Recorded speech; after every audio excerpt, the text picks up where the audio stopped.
بسم اللہ الرحمن الرحیم۔ حضرت ابو بکر صدیق رضی اللہ تعالیٰ عنہ، نام، کنیت و لقب۔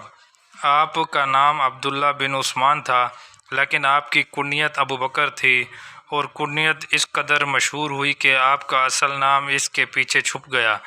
آپ کا لقب صدیق اور عتیق تھا۔ آپ کے والد محترم کا نام عثمان اور کنیت ابو قحافہ تھی۔ آپ کی والدہ کا نام سلمہ بنت ام الخیر تھا۔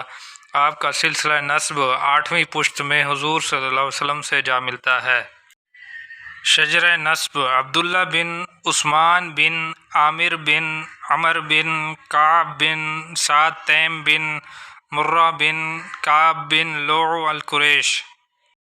ولادت بسعادت: سیدنا ابو بکر صدیق رضی اللہ تعالیٰ عنہ کی ولادت عام الفیل سے 3 سال بعد 573 عیسوی میں ہوئی۔ نبی کریم صلی اللہ علیہ وآلہ وسلم سے آپ 2 سال چند ماہ چھوٹے تھے۔